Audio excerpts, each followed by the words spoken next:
Ibu-ibu sekalian, selamat datang di diskusi tipis-tipis perkumpulan sosial Bunjantong Semarang. Ini adalah diskusi yang saya lupa kalau nggak ke-6, ke-7 ini. Jadi diskusi ini dimaksudkan untuk memberikan inspirasi, memberikan pemahaman tanpa menghakimi. Karena memang tema-temanya yang awal-awal juga cukup sensitif, yaitu yang pertama soal perselingkuhan, kemudian soal KDRT, kemudian soal perceraian, kemudian juga sempat juga soal kongsi suksesi tanpa juaji, kemudian wayang potehi, dan ini yang kali ini adalah mengenai kongsi ala milenial. Lah kenapa kita selalu mengangkat topik ini? Sebenarnya kita berfokus kepada keluarga, karena perkumpulan Bunjantong ini salah satu perkumpulan paling kuat di Kota Semarang. Kita menempatkan keluarga sebagai lembaga yang sakral, yang selalu harus dijaga, dilindungi, dan dirawat. Nah, bisnis keluarga ini juga salah satu yang menurut saya harus dijaga. Bagaimana bisnis ini kongsi juga itu supaya hubungan kekeluargaan, hubungan persahabatan itu tidak sampai rusak atau putus gara-gara sebuah bisnis. Jadi bagaimana dan kita belajar kongsi yang secara milenial sekarang. Kalau diskusi yang kemarin dari suksesi generasi tua ke muda, sekarang ini kongsi yang ala milenial. Dan hari ini akan hadir narasumber dari dua anak muda, sebenarnya kongsi 4 orang dari Faith, yaitu bisnis di bidang fashion yang sedang naik daun ini, terutama di bidang fashion sepatu. Ada 2 narasumber dan akan dipandu oleh seorang moderator yang luar biasa. Saya panggilnya Aida, dan untuk diketahui dia seorang mungkin juga sosialita karena istri dari Delon. Kalau yang belum tahu Delon, jadi ini Aida adalah istri dari Delon. Dan Aida juga asli Semarang, jadi nanti kalau mau ngomong Jawa juga masih bisa. Jadi terima kasih kepada yang sudah hadir malam ini dan kepada para narasumber dan Aida. Waktu dan tempat saya persilakan Aida untuk memulai diskusi. Silakan. Oke, matur suwun Pak Har, terima kasih sudah diberi kesempatan. Selamat malam teman-teman semua, Bapak Ibu, Om Tante. Udah pada nggak sabar ya, malam ini kita punya sebuah topik yang luar biasa. Jadi minggu ini pada saat saya dihubungi Pak Har, minta tolong dong untuk moderatorin, saya lihat nih topiknya, wah ini menarik banget, saya mau Pak Har gitu, karena saya juga berharap kita mau belajar sama-sama dari sosok generasi muda yang luar biasa, dan menurut aku sih patut untuk dicontoh ya, dan untuk diteladani. Jadi kalau aku melihat di sini ya, kongsi ala milenial, judulnya aja ini udah udah luar biasa banget, kongsi ala milenial. Apa sih bedanya sama kongsi jadul zaman dulu ini, zamannya mungkin para leluhur kita, mereka juga kita banyak dengar cerita tentang kongsi ya kan. Nah, ternyata tidak mau kalah mencetak prestasi dari para senior, sekarang banyak kiprah para pebisnis muda yang milenial ini yang menurut aku sungguh mengagumkan. Jadi minggu ini aku berusaha untuk mendalami topik kita malam ini. Aku lihat nih apa sih kiprahnya Faith ini seperti apa, dan ternyata memang luar biasa ya Bapak Ibu sekalian. Jadi mungkin sebagai sedikit narasi ya, ketika kita itu mau memulai bisnis, itu kan tentunya tuh bagi seorang anak muda atau mungkin kita pertama kali nih masih awam banget nih lulus kuliah kan, mau memulai bisnis kan tentunya kita punya banyak keterbatasan yang menghalangi niat kita dalam memulai bisnis. Mungkin saya nih, skill saya terbatas, mungkin saya cuma bisa bikin baju, atau mungkin saya cuma bisa bikin makanan, tapi saya nggak tahu cara manajemen restoran itu seperti apa. Mungkin saya bisa manajemen restoran, tapi mungkin saya bisa masak makanan yang enak-enak, tapi saya nggak punya modal gitu kan. Atau mungkin saya punya modal, tapi saya bingung mau kerja apa gitu kan. Nah, itu mungkin beberapa keterbatasan itu yang akhirnya membuat kita memutuskan untuk ya udahlah kita join aja, gitu. Ya udahlah kita partnership atau kongsi aja lah supaya kita bisa menggabungkan banyak skill sehingga kita menjadi lebih kuat dan mungkin core atau fondasi bisnis kita menjadi lebih kuat, gitu kan. Nah, tapi juga kalau misalkan berangkat dari situ kadang-kadang masih aja takut, masih aja khawatir gitu loh.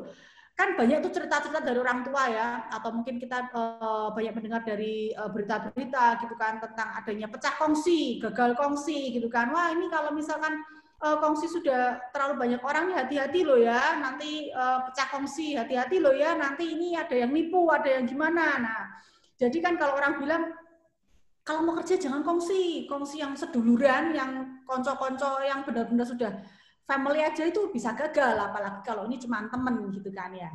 Tapi Bapak Ibu sekalian, malam ini kita mau belajar nih ya dari teman-teman para kaula muda, ya kan milenial, kaum milenial ini yang ternyata bisa menjadi contoh sukses sebuah kongsi gitu loh. Nah, kita mau bahas lebih mendetil ya kan bagaimana cara mereka membentuk kongsi ini di zaman milenial ya, yang mungkin sudah beda. Dulu kan mungkin belum ada yang namanya online, belum ada yang namanya internet ya kan. Nah, jadi ini kita mau belajar dari mereka ya kan. Apa sih kiat sukses mereka sampai bisa bertahan dan bisa menjadi besar gitu kan. Tanpa basa-basi lagi, aku mau undang Fernando dan Erdi yang malam ini dari Faith yang akan menjadi narasumber kita. Selamat malam. Aida sebelumnya nanti ada video tayangan dulu ya. Oke, baik. Kalau gitu Pak Har, saya persilakan. Ini ada sebuah video menarik yang dipersembahkan oleh Bunianto. Silakan. Yang bingung, apakah berbisnis sendiri atau joinan dengan teman? Maka ini adalah jawaban. Ini dulu ya, video penarinya.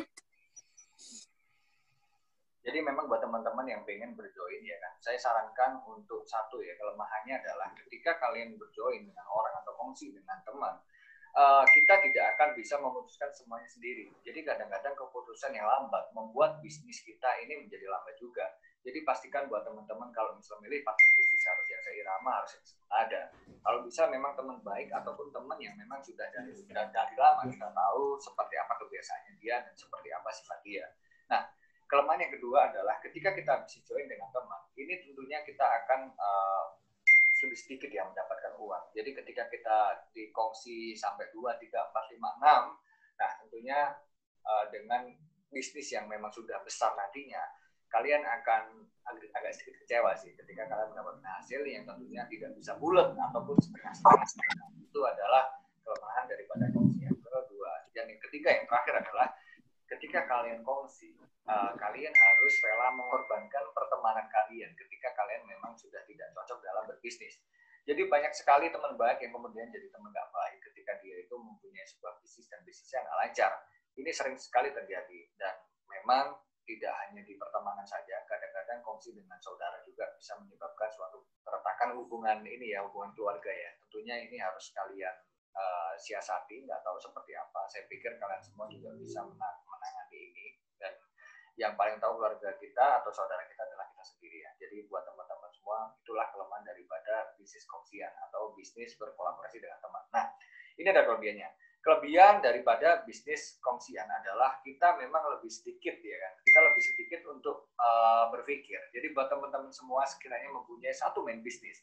Kayak saya kebetulan mempunyai bisnis handmade supply dari fashion, handmade segala macam berhubungan dengan garment itu dengan istri saya. Bisa dibilang saya cuma sendiri bisnis itu. Nah, ketika saya menjalankan bisnis kuliner, maka saya mengajak teman saya namanya Tasli. Nah, dia di situ jujur saya tidak akan mengeluarkan effort terlalu tinggi karena memang dia itu sama-sama. Saya ada bisnis di agensi yang bersama Renal. Di situ memang saya lebih enak. Kenapa? Karena memang ketika kita kongsian, sebenarnya kita ada pembagian tugas. Jadi ketika ada masalah pun kita bisa menanganinya secara bersama-sama. Itu lebih enaknya bisnis kongsian. Nah, yang berikutnya adalah ketika kita bisnis kongsian atau bisnis joinan, enaknya itu apa? Enaknya ketika kita bisa mengembangkan bisnis itu memang lebih cepat. Kenapa? Kayak bayangin aja, kita mempunyai kapasitas untuk berpikir dan teman kita ada kapasitas berpikir dan tentunya kita juga ada sebuah apa ya, bisa dibilang ini kayak database pertemanan. Teman saya juga ada database pertemanan. Bila database ini disatukan, tentunya kita akan menambah separuh daripada database yang sudah kita buat. Jadi apa ya, teman kita jauh akan lebih banyak nantinya dan memang ketika kita kongsian biasanya pertemanan kita menjadi lebih luas. Apalagi ketika kita berhasil. Banyak sekali nanti teman-teman yang yang pengen ngajak gabung ke kita atau pengen bikin usaha itu, dan itu akan membuat kita secara personal branding pasti akan lebih meningkat. Dan yang terakhir adalah ketika kita bisnis kongsian, enaknya adalah ketika kita memang minim modal, kita bisa terbantu dengan adanya kongsian. Jadi modalnya bisa kita bagi-bagi. Jadi untuk permasalahan modal, biasanya ketika kita kongsian, kita lebih enak. Atau mungkin buat teman-teman semua yang sekiranya tidak punya modal, dan kalian pengen mendapatkan investor dengan kongsian, kalian bisa menjadi seorang yang memang mempunyai sebuah ide, dan kalian mengajak orang-orang yang mempunyai modal untuk menjadi joinan. Ini terjadi di beberapa perusahaan saya. Jadi teman-teman yang punya ide dan dia jago dalam operasional, kadang mengajak saya untuk berbisnis. Saya pun mau. Nah, benefitnya adalah ketika kalian tidak punya modal, jadi kalian tidak perlu repot-repot untuk utang. Kalian tinggal bikin usaha, kalian bikin kongsian. Kalian cari investor, kalian bisnis bersama, selesai. Itulah enaknya ketika kalian bisnis bersama-sama atau bisnis kongsian. Jadi buat teman-teman, masalah untuk bisnis bersama-sama ini adalah pilihan hidup, ya kan? Saya kira kalau saya pribadi, bisa juga kalian buka bisnis satu, ya kan, yang dimana bisnis kalian satu ini sendiri. Apabila bisnis kalian sudah terbukti sukses, nantinya kita membuka usaha kedua, 3, 4, 5, 6 itu semua joinan. Jadi lebih enak, jadi lebih ada yang bisa kendalikan dan ada orang operasional. Sementara bisnis kalian sekarang jalan sendiri. Tapi itu semua kembali kepada kalian. Ada juga beberapa orang yang mungkin mereka bisnis joinan semua tapi berhasil semua. Dan ini mengenai pilihan hidup, tidak ada yang baik, tidak ada yang benar, semua baik dan benar tergantung kalian. Semua disesuaikan dengan kebutuhan kalian masing-masing. Jadi itu teman-teman semua, kenapa saya bilang bisnis memang lebih baik lah daripada kita nggak ngapa-ngapain. Jadi lebih baik joinan daripada enggak. Tapi kalau misalnya bisa sendiri, ya sendiri nggak masalah. Jadi ini adalah konten yang mungkin buat kalian-kalian yang bingung apakah bisa sendiri dan itu. Ya. Jadi ini kembali ke kalian. Dan see you next video. Oke, bisnis lebih baik daripada kita tidak berbuat apa-apa, benar banget. Nah, mungkin ya. Video lagi satu dari Faith perlu dipasang sekarang. Boleh, mungkin sebelum kita mulai kita mau tonton dulu sebuah video dari Faith. 1, 2, 3.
Wah, luar biasa banget ya teman-teman ya. Jadi tadi kalau kita lihat videonya tuh sungguh apa namanya sebuah bisnis yang aku lihat kalau komersial iklannya sampai sebegitunya berarti itu udah tingkatnya tuh benar-benar yang profesional sekali dan dikelola secara profesional juga. Oke, langsung saja aku mau undang Fernando dan Erdi. Selamat malam semuanya. Halo. Halo, selamat malam. Ini sudah hadir bersama dengan kita, Bapak Ibu sekalian, Fernando dan Erdi. Nah, congrats ya buat ini bisnisnya luar biasa banget. Aku ngeliat dan aku kagum banget sama kalian semua nih. Nah, kita langsung aja nih, kita mau korek-korek atau kita mau apa namanya lebih lanjut berdiskusi masalah kongsi milenial. Nah, kalau ini buat teman-teman yang belum ngerti apa sih sebenarnya Faith itu. Tadi sih kita sudah sempat ya lihat secuplik gitu kan. Oh, ini fashion nih. Nah, happy banget nih. Tapi fashion tapi hebat nih, luar biasa nih. Apa namanya? Ternyata cowok-cowok nih. Cowok tapi bergerak di bidang fashion perempuan kan. Jadi ini makin luar biasa lagi nih. Aku baru sadar loh nih ternyata nih apa namanya? Panglimanya ini komandannya cowok-cowok nih, luar biasa banget nih. Bisa ini minta tolong dijelaskan nih Fernando sama Erdi. Boleh nih, terserah siapa yang mau mulai dulu. Sebenarnya V itu apa sih? Gitu kan? Oke, mungkin saya aja yang mulai. Boleh. Kalau Fate itu secara singkat ya brand fashion yang fokus di footwear, women footwear. Tapi kedepannya mungkin kita bisa dibilang brand fashion soalnya kita bervisi buat ada cabang untuk menjual baju dan barang-barang fashion lainnya. Kita mulai bisnis di 2019, mungkin sekitar Mei 2019 kalau nggak salah. Jadi sampai sekarang kira-kira 1,5 tahun. Oh, sudah 1,5 tahun ya? Iya. Fate sendiri itu apa sih? Siapa yang punya ide bikin Fate gitu? Oh, Idenya dari nah, mana? mungkin kalau cerita dari sisi saya, sebenarnya family bisnis saya tuh pabrik atau bengkel sepatu, ya kan? Nah, saya ini pulang ke Indonesia dari sekolah di US, habis itu langsung melanjutkan bisnis keluarga saya. Lagi ngebantu bisnis keluarga saya mikir, saya sebenarnya ketemu si RD ini. Nah, RD ini yang nantinya jadi partner saya ini, sebenarnya sekolahnya sama dengan saya di Amrik. Tapi RD ini senior saya. Cuma di situ juga ketemunya kenal tapi nggak pernah main bareng lah, gitu. Betul. Nah, satu waktu lagi di pameran persepatuan nih di Bandung, ketemu sama RD. Wah, tiba-tiba RD udah punya bisnis sepatu. Saya juga nggak tahu kalau misalnya apakah family bisnisnya RD ini juga sepatu. Ternyata RD juga background-nya itu bukan sepatu, tapi sama partnernya yang lain udah buat bikin brand sepatu ini. Nah, singkat cerita, tahun 2019 lah, saya sebenarnya mulai bikin brand sendiri dulu nih, namanya Barat misalnya. Nah, saya sama RD ini sering bazar bareng di mall, atau enggak kita ikut event apa, misal di Mall Kelapa Gading, ada di mall mana kalau di Jakarta itu. Tapi lama-kelamaan itu, saya pikir, daripada emang jalan sendiri, kenapa nggak langsung bikin brand aja bareng sama RD ini. Cuma waktu itu, RD ini juga sebelum bikin Fate ini, ada bisnis brand sepatu cowok. Nah, saya inisiatif ajak RD dan partnernya Adi yang nggak bisa join, gimana kalau misalnya kita bikin brand sendal cewek yang kayaknya marketnya paling tinggi kalau misalnya di antara semua cabang-cabang footwear, memang barang yang paling laku itu sandal perempuan gitu. Ya singkat cerita sih itu, dan ya untungnya masih berjalan sampai sekarang. Nah, berarti bocor saya nih. Tolong dong host untuk di silent. Nah, berarti awal mulanya berdua dulu ya. Terus kalau saya dengar dari Fernando kan sebenarnya kalian kongsi berempat kan. Nah, yang dua lagi siapa? Nah, tadi kan saya ajak joinnya tuh RD. Ya. RD ini sebelum saya ajak join sudah ada partner. Nah, namanya Adi. Mungkin dari pihak RD bisa jelasin lebih. Boleh. So, kalau dari sisi saya, dari awal saya tuh gak ada background atau family background di persepatuan, ya kan. Orang tua saya tuh usaha tanah abang, baju.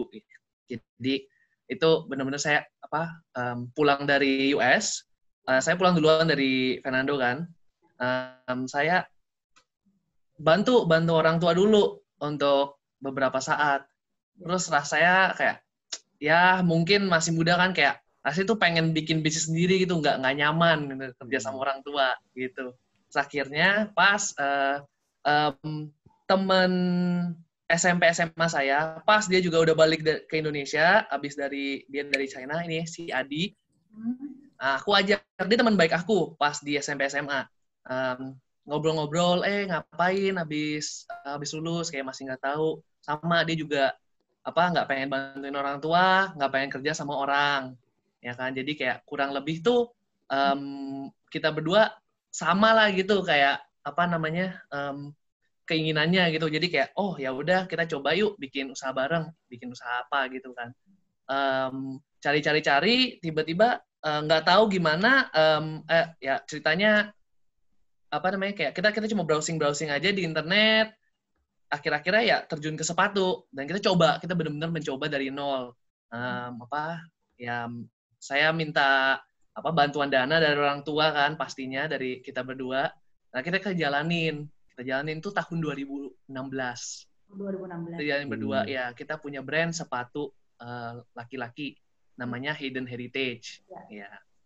Nah, jalan-jalan, berjalan usaha, pas yang seperti Fernando bilang kita bertemu.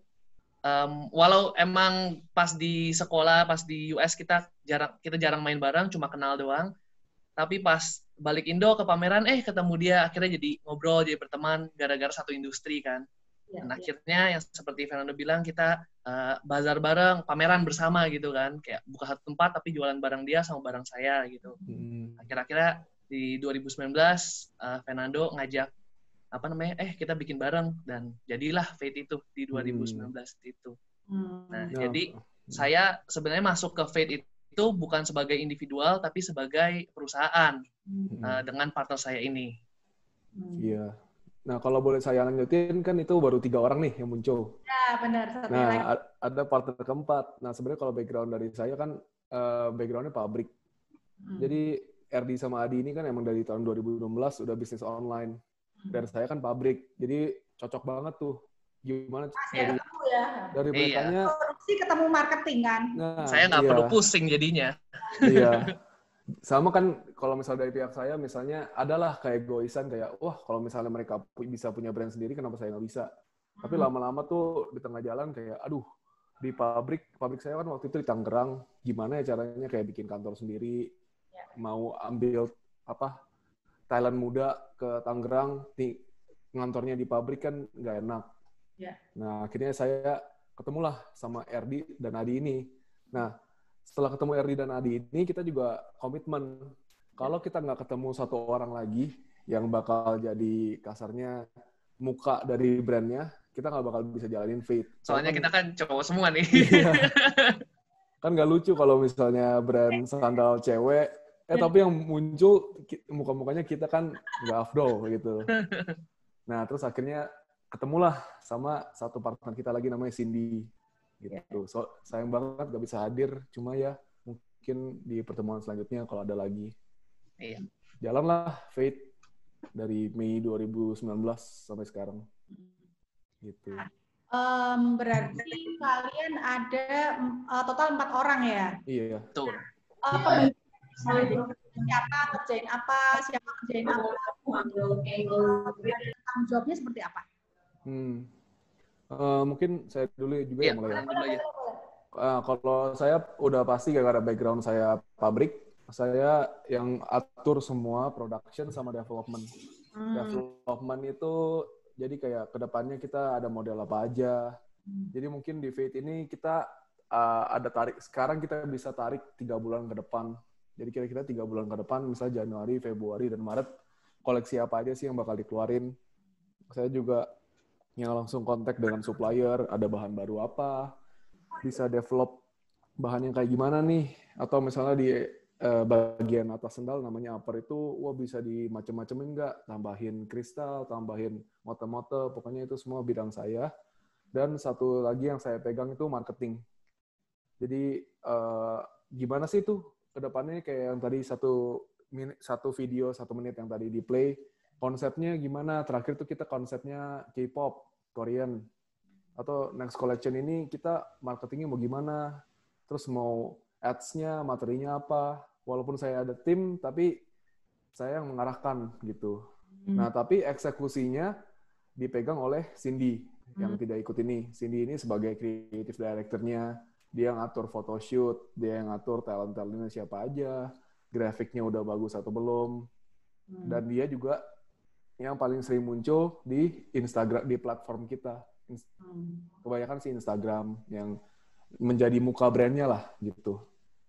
Nah, kalau misalnya RD ini operasional. Ya, kalau jadi, saya langsung RD ini. Sorry, lanjutin ya. Jadi kalau aku lebih handle di operasional. Ya, kan awalnya emang Fernando kan udah ada pabrik juga, tapi dia nggak ada tempat untuk menampung timnya, tidak ada tempat untuk kirim barangnya segala macam. Jadi itu kurang lebih bagian saya saya basically ada kantornya, di sana kita cari timnya, kalau dibutuhkan tim ya kita cari.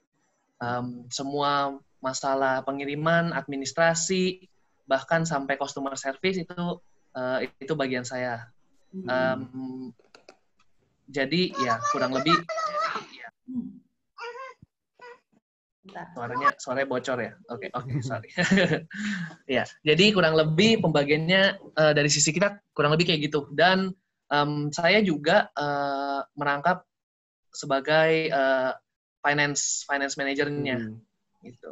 Saya bikin pembukuannya setiap bulan, laporan penjualan, pengeluaran itu saya bantu buat. Itu sih kurang lebih pembagiannya. Kurang lebih begitu. Karena kan kita juga belajar juga ya mungkin dari kongsi-kongsi yang mungkin dari zaman dulu juga banyak kan orang tua atau mungkin kongsi yang sudah pernah ada. Nah, apakah kalian walaupun ini kongsinya mungkin belum lama ya, berarti dari tahun 2019 ya? Iya. Apakah dari awal ini ada komitmen, maksudnya benar-benar dikelola secara profesional, misalkan kalian membantu badan hukum, misalkan bikin PT atau ada perusahaan, dan maksudnya itu komitmen itu dituangkan dalam bentuk perjanjian kontrak kerja, jadi sampai ada nanti penaltinya apa kalau misalkan salah satu pihak nanti tidak melaksanakan kewajiban, atau mungkin nanti ternyata ada ini permodalan, siapa harus modal berapa persen pembagian ini seperti apa, itu apakah memang ada dituangkan dalam bentuk hukum? Kalau untuk kongsian kita ya seperti mungkin seperti pada umumnya kita tarik bagian berapa persen itu dari modal yang dituangkan. Tapi pas kita pertama mulai, kita tidak membentuk badan hukum. Kita mulainya kecil sebenarnya. Dan terlebih lagi juga kita memulai karena kita udah mempunyai sumber daya masing-masing. Kayak Fernando kan emang udah ada pabrik, jadi dia bisa menggunakan sumber daya pabrik dia. Sedangkan saya udah ada tim operasional, jadi saya bisa pakai sumber daya tim yang udah ada. Jadi dari awal sebenarnya biaya yang dikeluarkan itu tidak terlalu besar dari pihak kita berdua.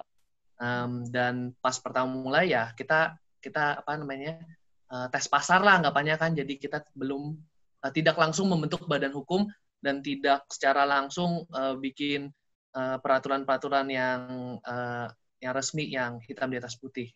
Itu mulainya. Apakah sampai sekarang juga masih berjalan seperti itu, atau mungkin dalam perjalanannya kita bikin deh nih akte perusahaan karena nih dirasa ini fake ini makin lama makin gede gitu. Oh iya, betul sekali. Karena emang udah kerasa banget kalau fake itu udah terbukti lah emang ini bisa jalan ya kan, dan orang-orang di dalamnya juga udah ketahuan komitmennya tuh udah jelas, dan kita udah nyaman bersama bekerja bareng kan sebagai partner bisnis ataupun sebagai teman juga. Akhirnya kita juga udah membuat keputusan untuk membuat perusahaan untuk Fate ini. Mulai Januari ini kita udah komitmen untuk bikin PT sih sebenarnya. Iya. Januari 2020 atau Januari 2021? 2021. Iya. Untuk awalnya sih kayak Erdi bilang, kalau saya tambahin kita fokusnya lebih ke jalanin bisnisnya dulu sih. Jadi kayak kita juga nggak mau belum punya apa-apa, belum ada apa-apa, belum terbukti apa-apa, semua legalitas dan segala macamnya sudah terbentuk gitu. Cuma untuk yang lainnya sih seperti hak merek dan segala macam pasti kita udah ambil gitu.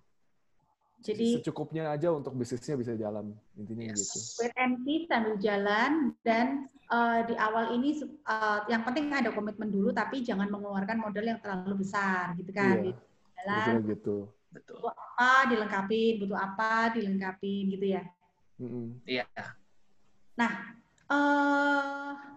pada saat ini kan maksudnya dari 2019, 2020 ya kan, mungkin 2019 nih bagus banget nih, tapi kan ini 2020 kita kan dihantam resesi karena pandemi ya. Nah, ini kalian menghadapi tantangan nggak? Tantangan ini gimana ya, walaupun mungkin bisnisnya so far ini online ya, belum ada toko atau sudah dipasarkan di toko atau hanya sebatas online? Online saja. Kita 100% online. Iya. Menghadapi tantangan besar nggak selama 2020 pandemi COVID ini? Kalau tantangan besarnya sebenarnya terjadi pas awal-awal PSBB. Nah, awal-awal PSBB itu pabrik saya harus tutup. Kan gara-gara emang udah mau lebaran, dan juga emang mau pergantian kan. Biasanya kan setiap lebaran tuh peak-nya di penjualan sandal-sandal dan persepatuan lah kalau misal di Indonesia. Kebetulan bulan Maret April ya berarti ya? Iya, bulan Maret Iya. April. Kebetulan kan COVID dan segala macam, akhirnya pabrik kita harus tutup. Nah, sampai sekarang pabrik family business saya emang masih belum bisa buka. Nah, di April dan Mei itu untungnya kita bisa langsung pakai koneksi dari bisnis unitnya RD juga, kan RD juga punya brand-brand lain. Kita langsung ambil produksi di supplier lain. Nah, di situ juga kayak walaupun saya juga sebagai kasarnya kan pemilik pabrik dan juga pemilik Fate, saya juga harus fokus nih, harus bisa memposisikan diri sebagai pemilik Fate. Kalau saya sebagai pemilik Fate, pasti mau Fate tetap jalan dong. Nah, itu langsung kita cari supplier lain, misalnya contoh. Dan untungnya sih setelah dari situ, malah bisnis kita dari PSBB itulah sampai sekarang masih naik terus untungnya. Iya. Gitu. Berarti mungkin kita nggak boleh harus kaku ya. Pokoknya produksi harus di tempat saya gitu kan. Iya. Jadi ada masalah, ada problem apa, oke kita cari jalan keluar. Kita harus bermanuver, kita harus ini aja deh, ini harus beginilah. Yang penting kita bisa survive dan bisa berjalan bagaimanapun caranya gitu kan ya. Iya.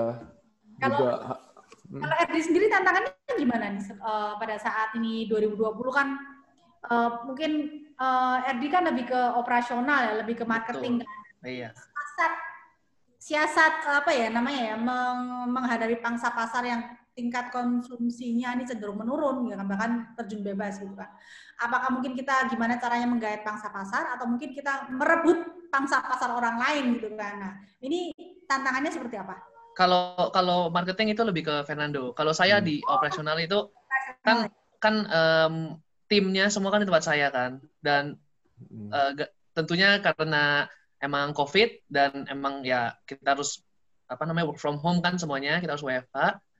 Itu ya sama lah kurang lebih di bulan Maret, di bulan April itu bulan yang paling sulit untuk saya juga dari sebelumnya kita semua udah terbiasa bekerja 5 hari dalam seminggu di kantor, ketemuan, komunikasi juga langsung face to face kan, tiba-tiba harus di stop, langsung rem tangan, harus langsung kayak ganti haluan, semuanya ke dari rumah. Awalnya itu memang komunikasi itu hal yang sangat sulit, terutama kalau dari sisi saya sebagai perusahaan yang punya 3 brand di saat ini kan, saya harus membagi waktu meeting, komunikasi dengan tim yang berbeda-beda dari ketiga brand itu, dan dari pihak saya itu membagi waktunya itu yang cukup berat, dan namanya juga tim, pasti kita harus follow up terus, dan itu kadang-kadang jadi suka kemis. Nah, jadi itu kurang lebih kalau dari saya sih itu paling susah. Tapi untungnya karena ada Fernando, ada Cindy dan ada Adi juga, tugasnya jadi bisa dibagi. Jadi beban saya jadi lebih ringan. Saya nggak perlu follow up semua orang. Fernando bantu urusin hal-hal yang yang lebih dekat dengan job desk dia. Kayak saya bisa urusin hal-hal yang spesifik ke job desk saya. Untungnya di sono sih kalau gara-gara COVID itu kan kemarin. Aida, ini ada pertanyaan, boleh diselingi ya? Oh, boleh nih. Ini partner bisnis ini dari Wish Adelis, partner bisnis yang berawal dari pertemanan cukup tricky karena bisnis bisa up and down. Cara mensiasatinya gimana supaya pertemanan juga bisa terjaga? Dari saya? Fernando dulu. Iya, kalau untungnya sih sebenarnya saya sama RD background-nya kan sebagai teman yang sekedar kenal gitu. Belum ada yang personal relationship yang dekat. Tapi kalau misalnya satu saran dari saya sih harus bisa tegas sih. Sebagai leader dan sebagai partner, sebagai apapun harus bisa memprioritaskan tujuannya. Kalau emang misalnya tujuan kita adalah menjalankan bisnis, apapun itu misalnya RD yang ngelakuin salah, atau misalnya saya merasa timnya RD operasional, kok ini kirim barang salah terus sih, kok ini ada masalah ini kenapa nggak bisa beres-beres. Saya langsung ada jalur komunikasi kita tuh benar-benar terbuka lah. Iya. RD juga misalnya kalau kita launching barang misalnya 3 model, satu model ini yang paling laku, kenapa stoknya paling dikit gitu. RD juga bisa langsung anytime telepon saya, ini kenapa begini gitu. Jadi harus selalu tegas untuk apapun yang bisa menghambat bisnis lah, intinya begitu. Sama harus bisa memposisikan diri sebagai fungsi di dalam tim, bukannya sebagai individual yang ada gengsinya gitu sih kalau dari saya. Nah, kalau saya lanjutin, saya kan emang sebelum sama Fernando juga aku udah joinan kan sama temen aku, dan kebetulan Adi itu temen baik banget, best friend banget, hopeng banget deh, ya kan. Kalau misalnya nggak ada hubungan bisnis aja tuh pasti setiap hari main bareng punya, ya kan. Nah emang pas mulai bisnis bareng dan habis berjalannya bisnis ini juga kerasa sebenarnya kayak pertemanannya itu agak berubah dikarenakan berusaha bareng kan. Dan pada awalnya itu juga cukup sulit karena mungkin belum terbiasa dan masih gak enakan. Tapi kita tuh pasti setiap kali ada yang ngerasa gak enak, kita tuh pasti langsung kayak bro, kita nongkrong dulu yuk, kita nongkrong bareng yuk di sini gitu. Jadi di luar dari tim kita nggak ada, kita kayak pergi makan malam bareng atau makan siang bareng, kita ngobrolin masalah-masalah yang kita punya. Bener-bener seperti yang dulu bilang, komunikasi harus tetap jelas. Kita harus buka apapun yang bikin kita nggak enak sebagai bisnis partner kan. Ya. Kalau emang dia kerjanya kurang, kita harus bisa berani bilang ke dia. Dan kalau dia bilang itu ke kita kerjanya kurang, ya kita harus bisa terima dan introspeksi diri dan mau, dan kuncinya adalah kayak mau mendengar sih, ya kan. Kan banyak aku ada beberapa teman yang emang kongsian juga usahanya. Nah, lucunya dia dan partnernya itu karena bisnis unitnya berbeda, karena misalnya kayak Dodo urusan produksian, aku urusin operasional. Karena sangat berbeda banget fungsinya, mereka tuh jarang ketemu. Dan menurut aku tuh itu yang bikin kongsian tuh lebih gampang pecah. Karena jarang ketemu, jarang komunikasi. Karena jarang komunikasi, ya banyak pikiran negatif lah mungkin gitu kan kalau ada yang salah. Ya, banyak miss. Iya. Kalau bisnis lagi lancar mah semua happy-happy aja ya kan. Tapi kalau bisnis lagi tiba-tiba lagi jelek, terus jarang komunikasi dan kayak jadi kayak nggak enak tiba-tiba kayak lagi gara-gara lagi jelek tiba-tiba lu kontak gue, ya kan itu sebenarnya ya gara-gara jelek harus kontak lu, iya biar kita figure out bareng, cari tahu bareng kenapa ini jelek dan gimana cara kita keluar dari sini. Kurang lebih saran aku kayak gitu sih. Iya, terus kalau mau saya tambahkan juga, misalnya kan kita masih ada satu partner lagi, misalnya Cindy. Cindy ini kan yang emang bener-bener pegang brandnya, dan pegang konten, dan pegang ininya. Kita tuh komunikasi bener-bener kita salurkan dari atas ke bawah juga. Kita tiap quarter, tiap 3 bulan juga pasti ada one-on-one meeting dengan evaluasi ya. Iya, evaluasi. Gimana sih kalian di Fit? Gimana so far? Happy nggak? Merasa terfulfill nggak? Apa needs-nya? Dan merasa maju nggak sebagai individual? Nggak cuma antara bisnis partner, tapi antara semuanya kita tuh bener-bener kalau ada apa-apa, telepon. Kenapa begini? Kok lu begini? Itu apaan kok salah? Gitu. Itu bukannya udah menjadi sesuatu yang normal lah di antara kita semua gitu. Iya. Jadi intinya ya satu, komunikasi lancar, kedua ya gengsi, dan yang nggak penting itu kita harus bisa tahu lah mana yang bisnis dan mana yang bukan gitu intinya. Sih. Ada nggak pernah suatu kejadian nih kalian berempat, ya kan? Nah kalian berempat ini mungkin ada perbedaan pendapat, ya kan? Perbedaan pendapat yang ekstrim. Mungkin satu pengen ke kanan, satu ke kiri gitu kan, ada suatu masalah. Nah ketika ada perbedaan pendapat begitu, solusi pengambilan keputusannya gimana gitu kan? Pernah nggak sampai buntu? Ah, ini nggak ada jalan keluar nih, atau kita mesti gimana gitu kan? Apakah kalian pernah terpikir untuk oke deh kita coba tanya siapa atau gimana? Nah, itu ada nggak sharing cerita yang seperti itu, mungkin kejadian nyata ya, atau hambatan atau tantangan gitu yang sampai timbul konflik gitu? Mungkin dari Di Fate Ardi lu ya? merasa ada nggak? Lu merasa belum ada juga ya, Do ya, kalau di Fate ya? Sementara belum ada sih kalau Iya. di Fate. Tapi Cuma mungkin ya, kalau saya pribadi Ardi dulu aja. sama-sama Adi kan, sekarang ini udah 4 tahun kan, ada kayaknya kalau 1-2 momen yang benar-benar kayak apa itu. Jadi itu ini kayak 2000 ya masih agak baru ya, 2017 2018 lah, aku kurang ingat. Kita kan lagi jalanin brand cowok dan ya itu ya masih belum bagus gimana lah bisnisnya kan, masih slow ya kan. Saya berpikiran kayak waduh ya ini kalau kita kayak gini terus dana kita mana bakal cukup buat operasional kan, kita harus cari tahu nih, harus ada marketing gimana, kita harus hemat duit. Terus dari Adinya kayak aduh, apa gara-gara produk kita kurang mantep ya? Apa kita harus bikin produk baru ya? Apa kita harus mungkin bikin baju atau apa gitu ya? Kadang kan perbedaan pendapat gitu kan ya. Jadi itu benar-benar perbedaan pendapatnya antara aku yang mau save duit, yang nggak mau keluar duit banyak-banyak, dan Adi yang ngerasa cara jalan keluarnya adalah ya kita kita bikin produk baru, kita cemplungin duit lagi, dan kita berharap dari sono bisa menghasilkan.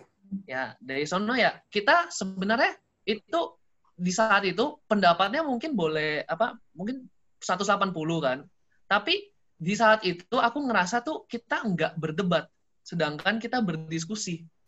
Karena aku ya paham-paham aja yang dia maksud, kayak oh iya ini masuk akal, dan dia juga ngelihat kalau bahwa solusi aku tuh masuk akal, ya kan. Tapi walaupun kita nggak panas banget, nggak sampai marah-marah, kita tuh cukup lama banget memikirkannya, kayak satu sesi makan malam dari jam 6 sampai jam 10 aja nggak cukup. Besoknya kita ngobrol lagi, dan akhirnya di situ aku ngalah, ya kan, aku ngalah. Oke, ya udah, kan aku emang dari dulu selalu pegang finance-nya kan, jadi aku kurang lebih tahu. Ya udah, kita coba. Jadi ya aku benar-benar ngalah, kita cobain. Aku kasih budget. Kalau emang berhasil, alhamdulillah berhasil bareng-bareng kan. Kalau emang gagal, ya udah lu harus langsung stop. Lu nggak boleh ada bilang, oh ini belum cukup. Ya kalau lu udah setuju sama yang budget yang aku kasih kan, ya udah coba make it work, coba jalanin ya kan. Kalau emang bisa, bagus bisa. Kalau enggak, ya udah kita harus coba cara gue. Nah gitu sih kurang lebih. Selama ini solusinya selalu kayak gitu. Diskusi yang cukup lama, cukup panjang, sangat mendetail, akhir-akhirnya harus ada yang mengalah. Iya. Kurang lebih kayak gitu. Ini ada pertanyaan lagi. Boleh. Bagaimana pembagian persen saham di kongsi milenial itu ini? Terus ada juga pertanyaan yang hampir mirip. Apakah kongsi ini ada aturannya di Indonesia? Bagaimana bedanya dengan investor? Ini mungkin dijelaskan pembagian persen saham. Kalau saya boleh, ini kan film startup lagi rame nih kelihatannya, film Korea drakor ini, ya kan? Dan ternyata salah satu faktor penentu harus ada yang pegang mayoritas di dalam kongsi itulah. Di dalam Fate seperti apa? Kalau di dalam Fate sebenarnya emang mayoritas saya. Cuma kalau saya pribadi kalau misalnya mungkin bisa dibilang cara milenial, saya tuh nggak suka kalau misalnya persenannya tuh jomplang.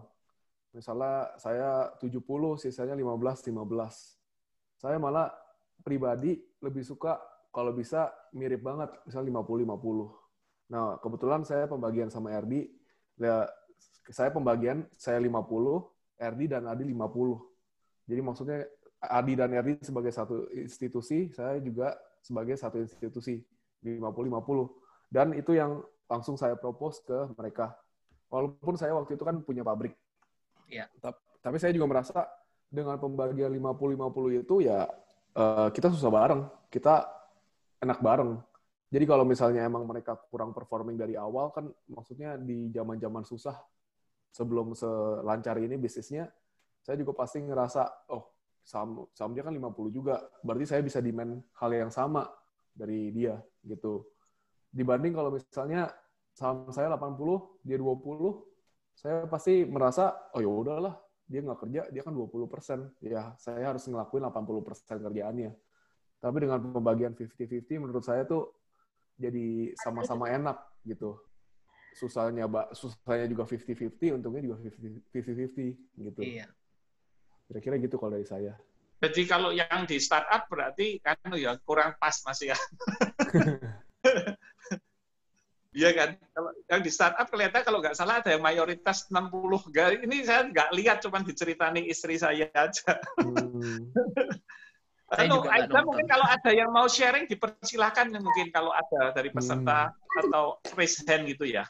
Kan sebenarnya begini Pak, kan itu kembali ke masing-masing individunya ya. Mereka nyamannya gimana? Mungkin ada yang nyaman kalau misalkan aku minoritas jadi kalau misalkan sampai ada apa-apa terjadi pecah kongsi atau terjadi apa, ini masih tetap jadi punya aku karena aku minoritas ya kan. Kamu macam-macam keluar gitu. Mungkin ada yang mungkin nyaman seperti itu. Tapi kan kalau mungkin mereka dari pertemanan, dari awalnya sudah memang seorang sahabat gitu kan. Jadi ya kita susah bareng, kita seneng bareng, menikmati hasil ya sama-sama gitu kan. Kalau memang gagal ya kita ya harus ayo bangkit lagi sama-sama juga gitu kan. Jadi ya seperti kayak orang bilang suka dan duka sama-sama. Jadi mungkin dengan cara gitu mungkin malah akan jauh lebih awet dan lebih berhasil daripada yang mungkin minoritas gitu kan. Kadang-kadang kalau misalkan kita cuman kayak kongsi tapi kita sebagai minoritas kan aku cuma 10%.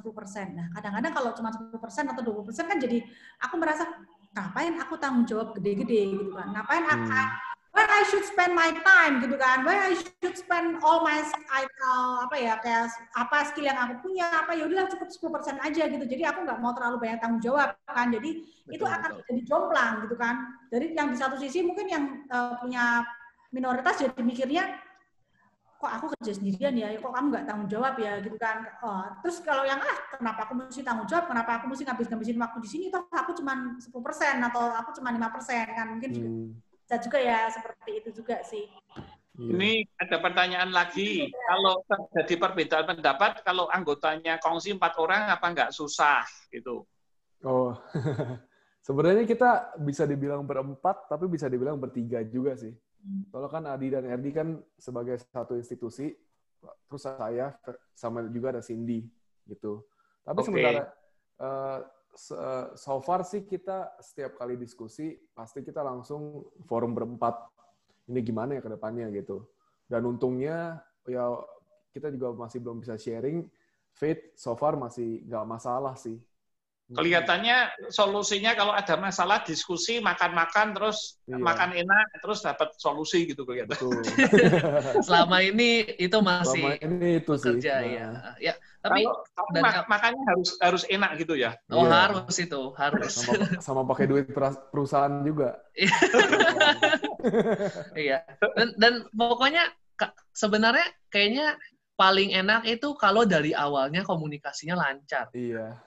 Soalnya kayak menurut aku yang bikin perbedaan pendapat tidak ada jalan keluarnya itu karena emang jarang komunikasi sama orangnya, ya kan.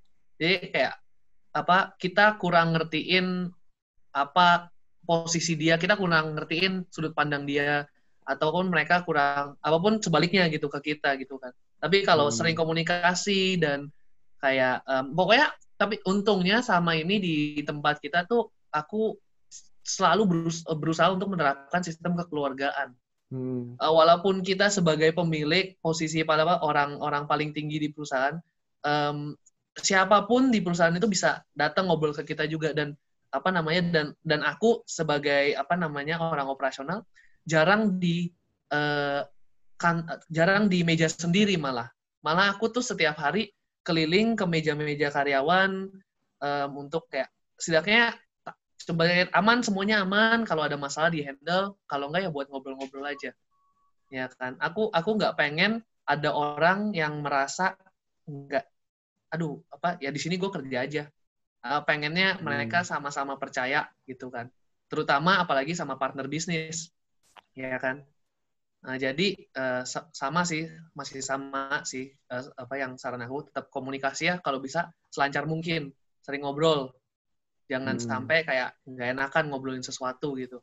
Kalau nggak enakan mungkin diajak makan dulu yang enak biar lebih happy. Kalau makan enak kurang mungkin dikasih minum dikit biar lebih kebuka mulutnya. Ini saya mau tanya nih, apakah kalian di satu kota atau berbeda kota ya? Nah, Sepertinya cukup sering ketemu nih ya.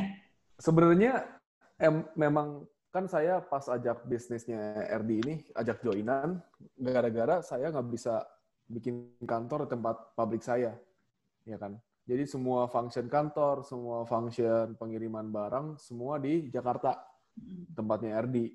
Nah, saya dulu di Tangerang. Nah, sejak PSBB ini, saya pindah ke Semarang. Jadi saya sendiri di Semarang. Saya masih Jakarta. Nah, untungnya itu memang walaupun saya sebenarnya dulu di Tangerang, kita bikin timnya dan komunikasinya itu selalu, saya tuh jarang ke kantor. Kita emang udah biasa dengan telepon dan lewat WhatsApp, lewat chat, ada apa-apa langsung saya tanya RD, langsung saya tanya Cindy. Jadi walaupun saya di Semarang juga, kita tetap updated. Apalagi masa-masa COVID gini kan kita belajar efisiensi. Bangun tidur, buka laptop, udah bisa kerja. Gitu. Jadi walaupun semua timnya di Jakarta, tapi tetap aja sekarang saya meeting kan tinggal Zoom, ada apa-apa tinggal telepon, supplier Fate juga sekarang di Bandung. Kayaknya di masa-masa digitalisasi ini kayak gampang gitu ngapa-ngapain. Jauh lebih gampang. Jadi ini kelihatannya milenial, Aida, kelihatannya lebih nggak baper daripada angkatan yang lama. Ya. Di sini kita juga mau tanya Pak Har juga ini, gimana namanya kan ini kan Pak Har menentukan topik kan kongsi milenial. Kenapa kongsi milenial ini sepertinya kelihatannya itu jauh lebih gampang dan lebih lancar? Apakah pengaruh teknologi, komunikasi, apa mungkin ketika mungkin di zaman nenek moyang kita itu kan komunikasinya ini seperti apa ya Pak Har?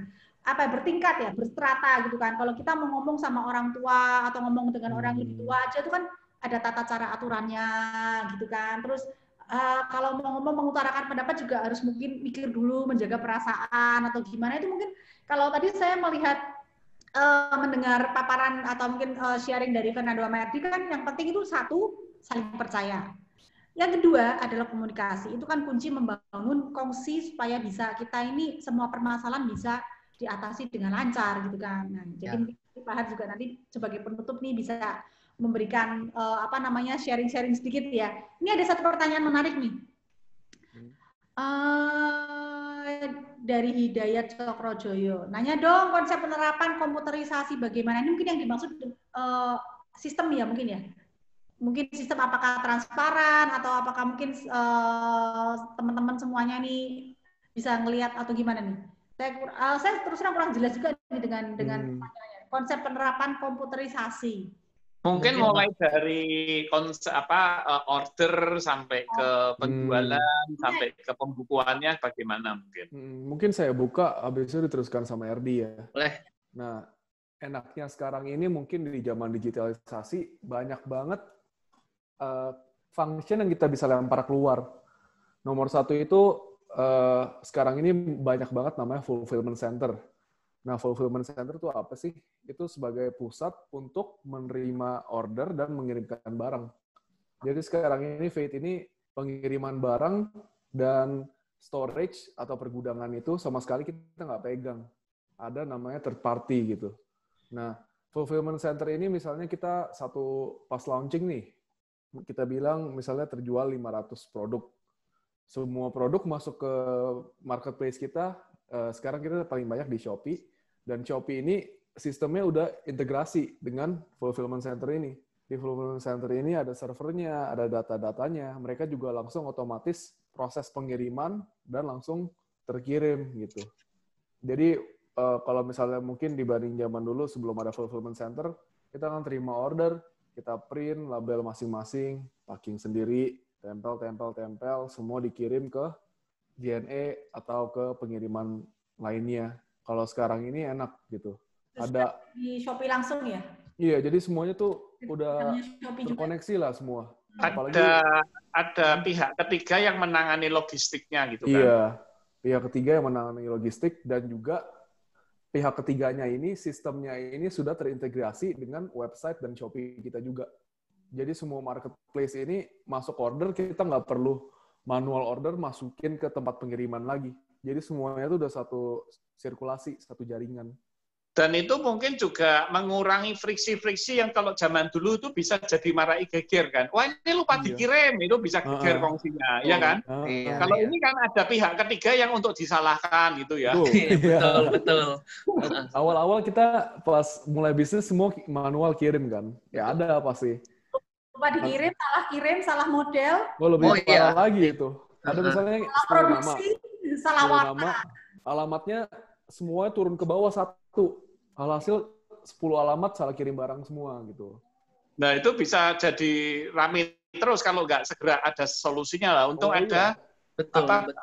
Pihak ketiga yang menangani. Jadi mungkin memang milenial ini agak diuntungkan dengan fasilitas-fasilitas yang dulunya nggak ada, yang menyebabkan munculnya friksi sebenarnya ya. Dulu kan RD kan operasional, saya juga taunya beres kan. Ya kalau misalnya dulu tuh salah kirim tuh udah normal buat kita.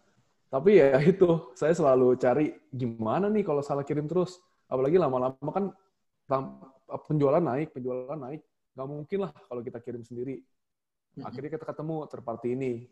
Yang partner pertama kita yang mengurus pengiriman juga sempat ada masalah. Kita cari yang lebih bagus lagi. Untungnya sampai sekarang sih udah jauh lebih baik lah. Ada lah masalah, cuma dikit-dikit gitu. Dan lebih kecil lah anggapannya. Iya, lebih kecil. Ini ada lagi pertanyaan, makin lama masalah akan makin banyak, walaupun komunikasi lancar. Gimana?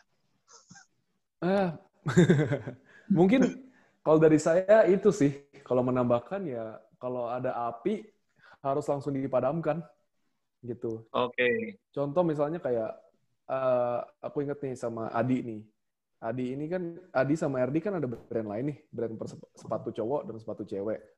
Nah, supplier kita tuh satu pabrik. Jadi ada produksi sepatu cowok, ada produksi sepatu cewek, ada produksi sandal cewek.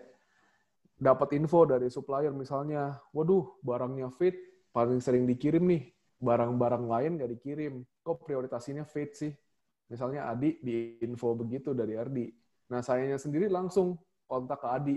Wadi, gue nggak pernah bilang ke pabrik, kirim barang fit ya, pokoknya peduli amat deh brand lain, gitu.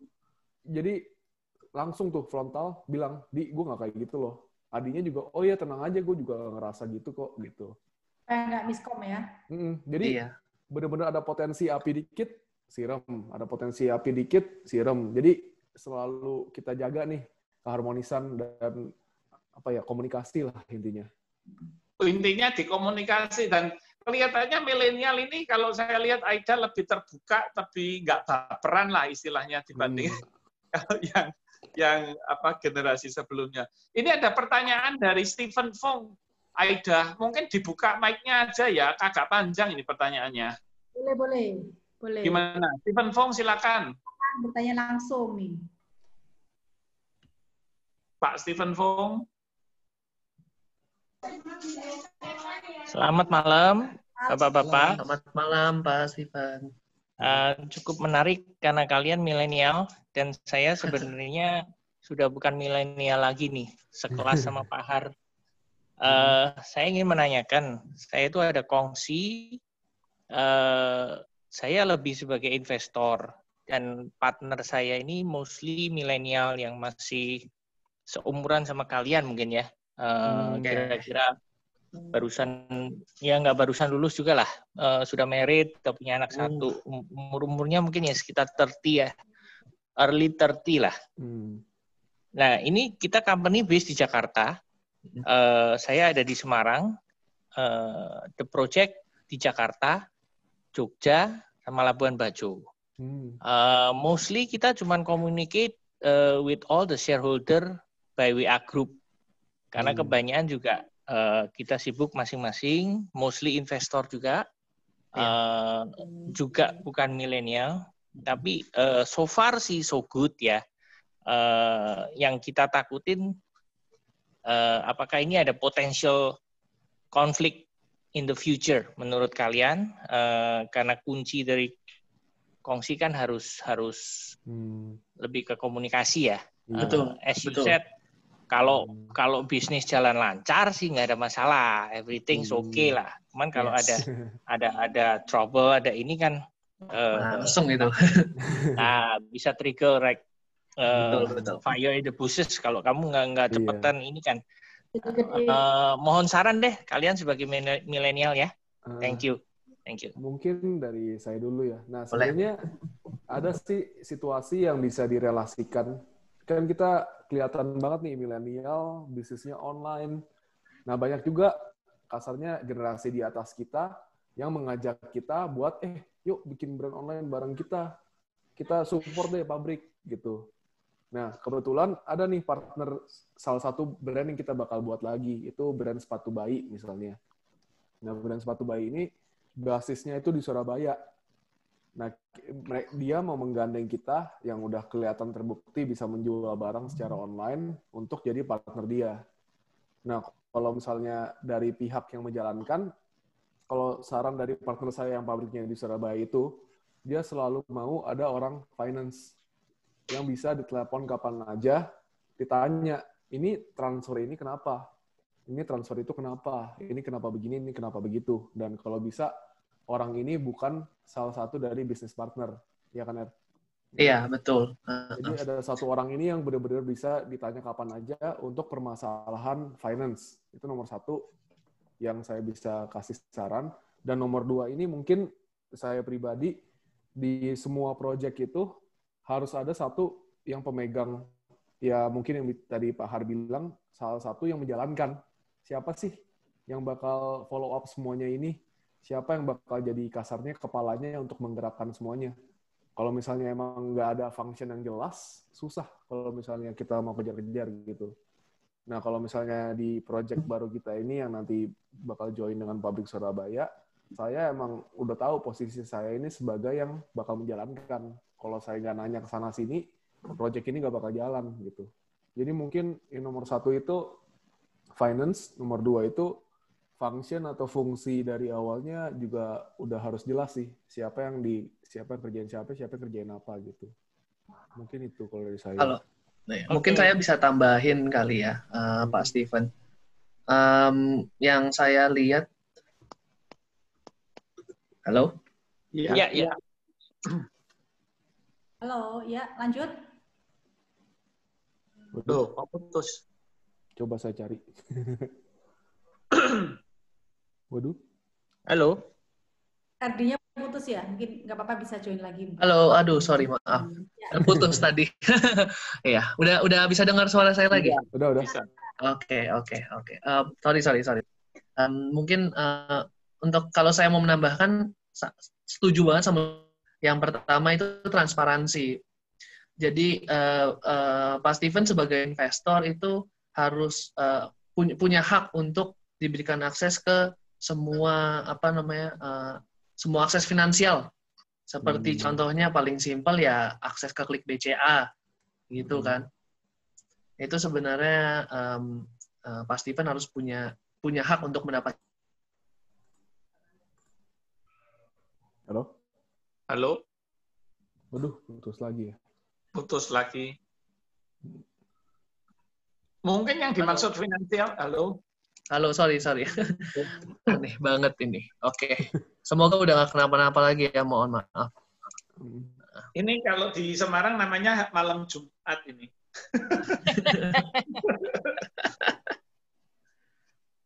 Gimana, Er? Oke, sambung, Erdi. Loh. Waduh, hilang lagi. Halo? Terus lagi ya.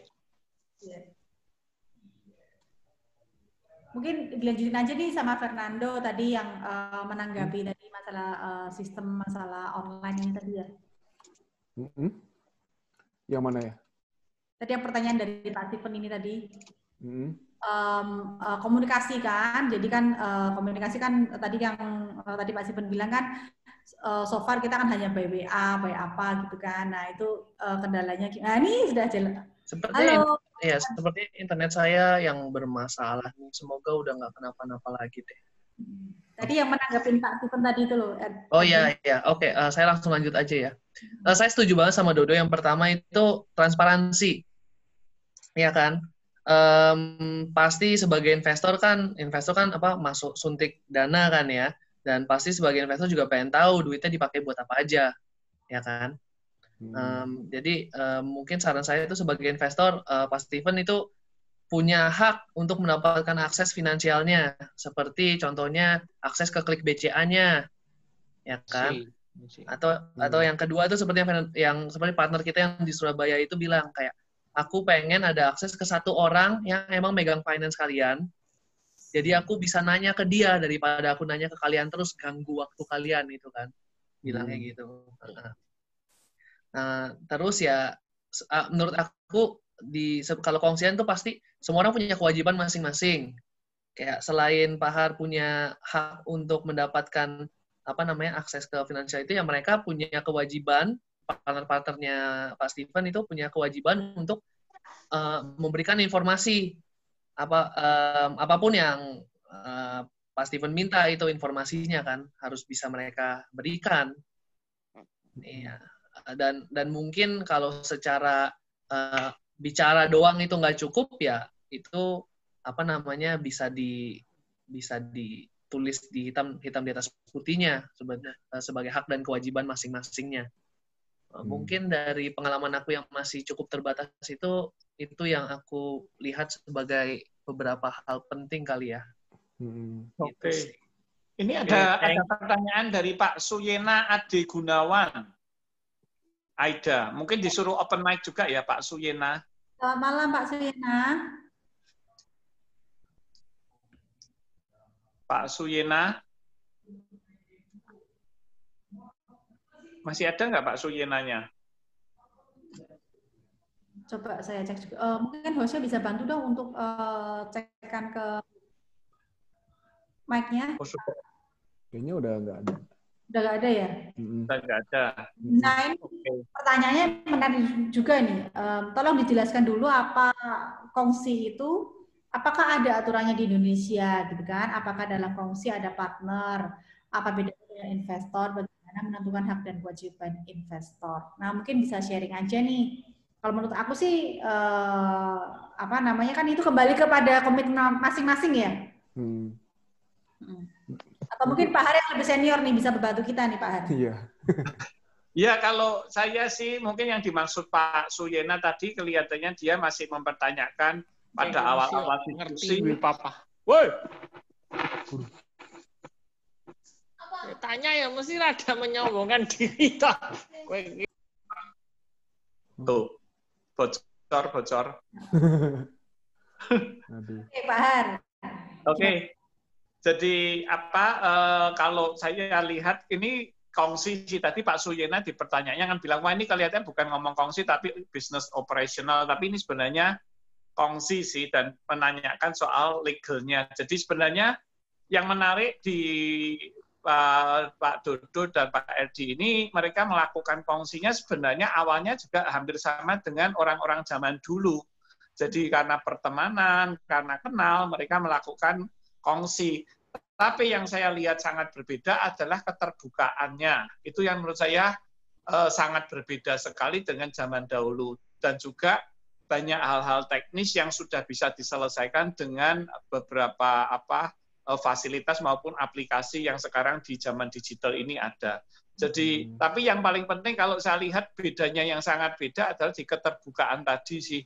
Yang orang-orang kalau zaman dulu kadang tidak begitu terbuka, memang harus diakui orang-orang ya istilahnya totok-totok zaman dulu itu lebih tertutup memang sebenarnya. Nah ini mungkin mudah-mudahan ini sebuah kunci baru yang mungkin ke depan kongsi-kongsi ini bisa berjalan lebih lancar. Mungkin gitu kalau pendapat saya. Sebenarnya kalau saya mau tambahin, selama ini kan sebelum saya benar-benar full time di Faith, kan saya bekerja di pabrik orang tua saya. Nah, itu sama persis dengan apa yang Pak Har barusan bilang, keterbukaan, open-minded. Kalau papa mama saya tuh, misalnya nih, Erdi kan juga tadinya punya brand sendiri, saya punya brand sendiri. Saya tuh dengan gampang kasih misalnya kalau kasih kontak, ini bahan ini bagus, pakai aja gitu. Misalnya Erdi tanya ke saya, Dok, bikin sol ini di mana ya gitu. Langsung saya kasih kontaknya. Nah, kalau misalnya saya info ini ke orang tua saya tuh pasti langsung, aduh, kalian tuh anak muda kayak gitu banget ya, belum tentu ada untungnya, bisa-bisa kalian yang malah disalib sama teman kalian sendiri, kenapa segampang itu sih kasih contohnya kontak supplier gitu. Nah, di situ juga saya beberapa kali kayak, lah itu mah nggak apa-apa dong. Kan maksudnya kalau dia cari juga bisa ketemu. Atau mungkin dari pemikiran saya ya, kalau bisa bantu orang, kenapa enggak? Kalau bisa maju sama-sama, kenapa enggak? Dan kedepannya kan akhirnya saya dan Erdi jadi partner gitu. Nah, dan kalau misalnya pengalaman pribadi saya, sering banget tuh dengar kata-kata itu dari orang tua saya dulu. Kalau jadi, kenapa sih kalian anak muda segampang itulah, so-open banget gitu, buat ngebantu. Kira-kira begitu, apalagi yang di bidang yang sama. Kira-kira gitu sih kalau saya mau tambahin. Oke. Tadi saya juga pengen Aida, yang menarik tadi kamu kan bilang ini kok yang panglimanya semua cowok-cowok. Coba ditanya, ini yang bikin model memang cowok-cowok atau yang cewek? Yang create modelnya. Namanya Cindy itu, Pak. Jadi, kalau misalkan ada satu lagi nih narasumbernya ini akan semakin menarik kan gitu kan. Iya, sayang harusnya ikut. Komunikasi ini kan antara cewek. Tapi yang bikin model-model baru tuh yang cowok atau yang cewek memang? Sebenarnya saya sih. Loh, cuma tetap saya sebagai cowok juga pasti, kan kita timnya bisa dibilang 90% cewek lah. Kalau misalnya saya lihat ada model bagus, saya pasti konfirmasi ke mereka, ini gimana menurut kalian, bagus nggak? Terus saya pasti juga, walaupun saya mengarahkan, cuma input dari mereka ya sangat berharga lah. Soalnya nggak mungkin saya benar-benar kerjain semuanya. Gitu sih. Yang menarik, Aida, katanya saya juga barusan tahu dari Pak Dodo, jadi kenapa sepatu perempuan? Karena gini, ternyata cowok itu beli sepatu sekali 10 tahun sekali, sampai jebol aja masih dipakai gitu. Kalau dipakai beli model yang sama, Pak. Beli merek yang sama gitu kalau jebol. Nah, kalau cewek satu model beli 4 warna dibeli. Betul. Benar itu. Jadi pangsa pasarnya lebih besar ya. Iya. Memang kalau yang tadi saya bilang, kalau di dunia alas kaki, nomor 1 pasti sandal cewek. Itu. Baru mungkin lanjutnya sepatu cewek dan lain-lainnya. Gitu kira-kira. Oke. Ada satu lagi pertanyaan dari saya ya. Ada yang bilang nih, banyak pendapat yang bilang kalau kalian sudah berniat atau sudah mau berkomitmen untuk berkongsi dengan teman-teman kalian sendiri, dengan sahabat kalian. Nah, ini kalian harus harus juga bersiap, kan? Bersiap kalau misalkan hubungan pertemanan ini dipertaruhkan dalam bisnis kongsi, gitu kan. Jadi kalau misalkan ada permasalahan, ini kan jadi permasalahan dalam bisnis ini kan bisa merembet ke permasalahan pribadi nih. Jadi satu campur aduk. Nah, kalian siap nggak kalau misalkan nanti ke depannya nih Fit semakin besar ya kan, bisnisnya meluas gitu, banyak terjadi, ya kita kan berharapnya enggak gitu kan, banyak ada masalah yang lebih besar gitu kan. Nah, gimana dengan resiko hubungan pertemanan yang dipertaruhkan di dalam sebuah bisnis gitu loh. Nah, ini harapannya apa dan strateginya seperti apa menghadapi kedepannya seperti ini? Kalau misalkan sampai terjadi konflik atau terjadi permasalahan yang tidak bisa dipecahkan gitu loh. Memang nggak bisa gitu kan. Nah, ini siap nggak kehilangan teman-teman? Atau nih gimana nih, kita punya komitmen ya, kalau misalkan ini sampai bubar atau nggak berhasil, kita tetap berteman. Nah, atau gimana nih? Apa sudah berpikir sampai ke sana? Mungkin saya bisa duluan, kalau saya sih, kalau dengan Fernando sama partner saya yang satu lagi Adi itu, posisinya mungkin emang sedikit berbeda karena Fernando teman yang hanya sebatas kenal awalnya kan. Sedangkan partner kita satu lagi Adi, itu kan teman dekat banget saya kan. Nah, saya mungkin nggak bisa bilang, oke, kita janji apapun yang terjadi di bisnis kita akan selalu jadi teman. Sepertinya itu nggak mungkin bisa digaranti. kita akan selalu kayak gitu kan. Tapi yang selama ini kita coba selama ini kita coba lakukan adalah yang mungkin tergantung dengan tipe orangnya juga. Kebetulan aku sama Adi tipenya emang yang kita lebih bisa memisahkan pertemanan sama pekerjaan. Jadi aku inget banget nih, gara-gara pertanyaan Kaida, aku inget banget satu waktu itu aku sama dia tuh lagi berdebat. Ini benar-benar berdebat, bukan masalah beda pendapat, masalah arahan bisnis mau kayak gimana, tapi lebih gara-gara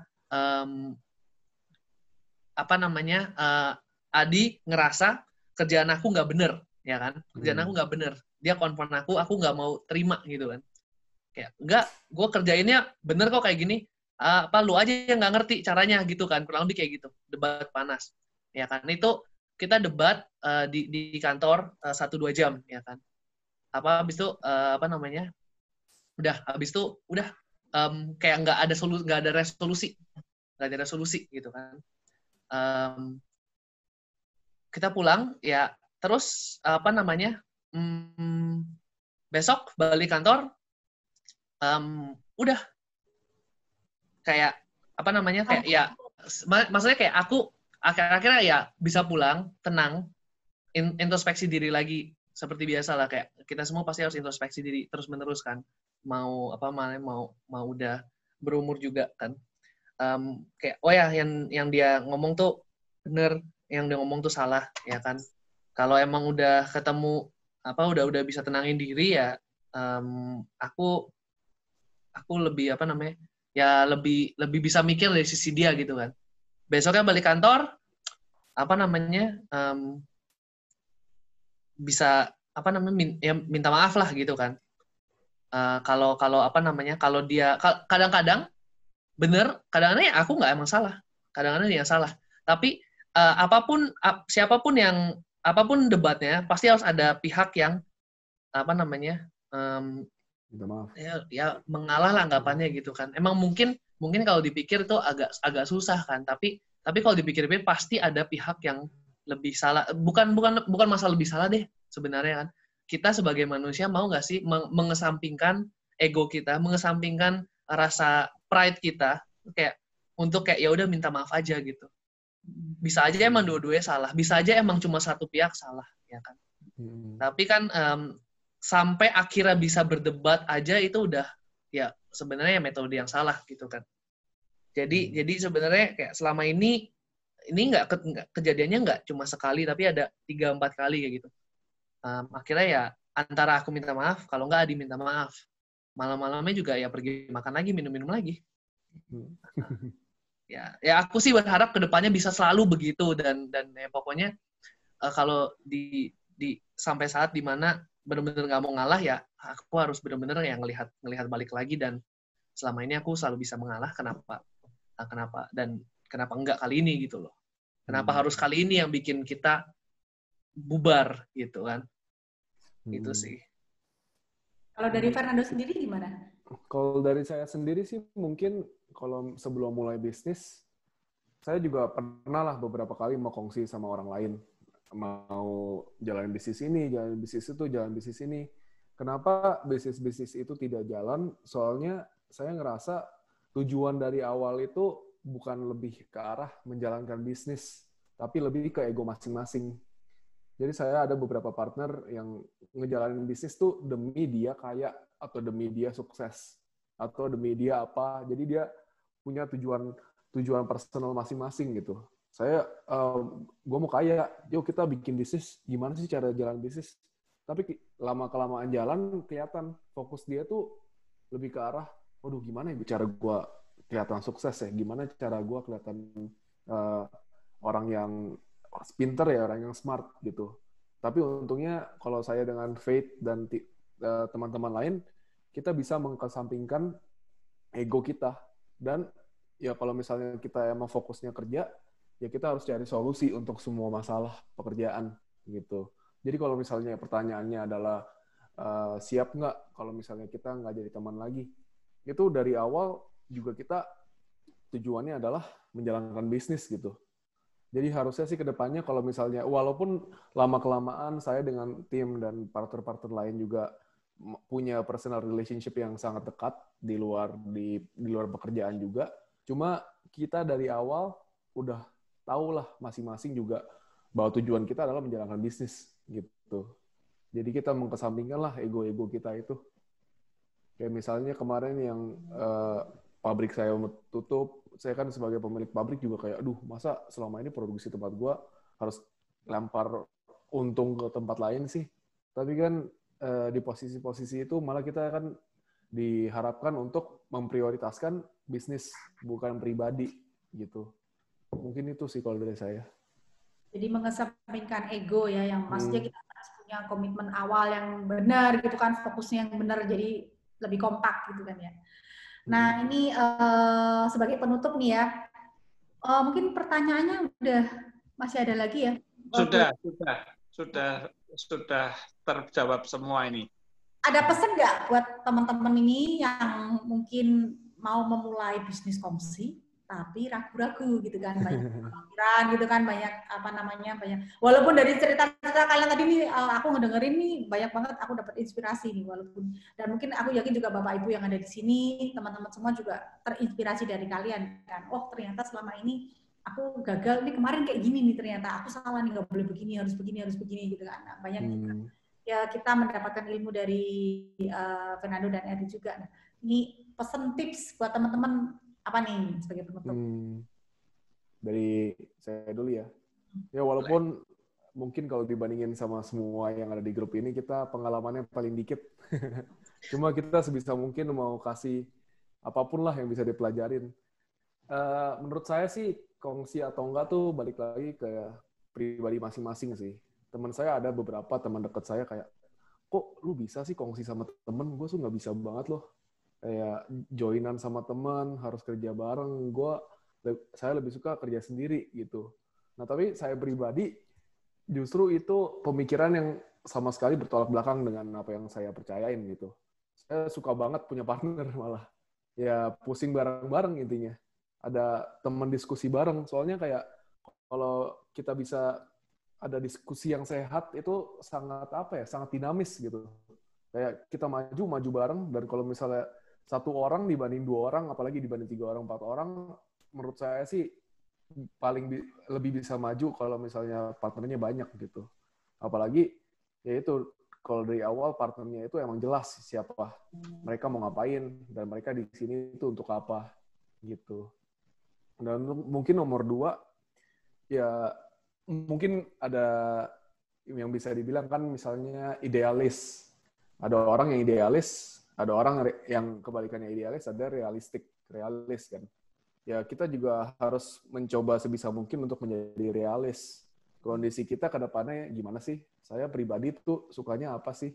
Lebih memungkinkan untuk join dengan teman, skill set saya dengan teman saya cocok nggak sih? Gitu. Dan walaupun bisa dibilang cocok atau enggaknya itu juga bisa dilihat dari personality kan. Personality juga bukannya saya sama Erdi personality-nya mirip, terus kita jadi partnership. Justru malah personality saya sama Erdi itu beda banget. Jadi kita bisa melihat perspektif yang beda di dalam satu company itu. Jadi menurut saya pribadi sih, kongsi atau partnership itu sangat beneficial untuk kemajuan sebuah bisnis lah. Gitu kalau dari saya. Untuk menambahkan, kalau saya sih ngelihatnya pertama, partner sama siapa itu harus ada omongan yang jelas dulu dengan semua pihak yang akan ikutan kan. Oh kamu di sini tuh apa sih? Aku tuh investor aja, gue kasih duit, gue nggak mau pusing, lu orang jalanin. Ya kalau emang kamu mau partneran, kamu setuju sebagai investor doang ya, apapun yang jadi ya harus siap terima kan, namanya kamu mau jadi investor doang gitu kan. Jadi kembali lagi seperti ke jawaban Pak Steven, semua pihak tuh ada hak dan kewajiban masing-masing. Sebelum usaha dimulai, sebelum kongsiannya dimulai, pastiin dulu semua orang udah tahu hak dan kewajiban dari setiap pihak gitu kan. Jadi ntar misalnya Misalnya kayak Pak Steven sebagai investor minta dong laporan keuangan atau apa. Nah, pihak lain nggak boleh kayak ini kenapa sih minta terus, ya kan? Itu kan emang udah haknya gitu. Jadi kalau dari awal udah jelas hak dan kewajiban dan tugas masing-masing pihak, harusnya itu lebih lancar lah ya ke depannya. Dan ya seperti yang Fernando bilang juga, harus tahu orangnya juga kan. Kalau emang ngelihatnya sama dia nggak srek, nggak cocok, ya ngapain dipaksa, ya kan? Pasti masih banyak orang di luar sana. Gitu. Itu aja sih yang paling aku tambahkan. Oke, thank you. Mungkin sebagai penutup, mungkin Pak Har bisa menambahkan, Pak Har?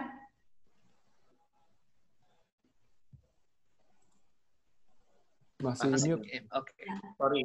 Buat saya ya sebuah pembelajaran yang tadi saya katakan bahwa ternyata sampai kapanpun kongsi ini sebuah bentuk untuk berbisnis yang menurut saya akan selalu ada.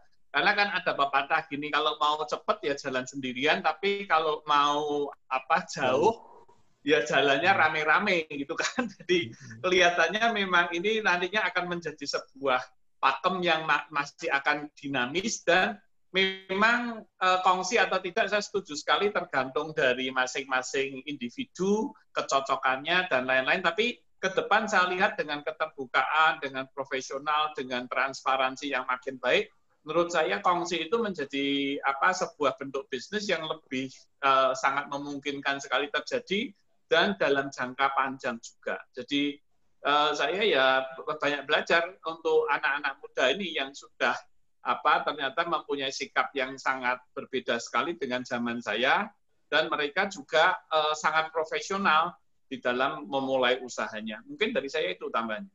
Oke, thank you Pak Har.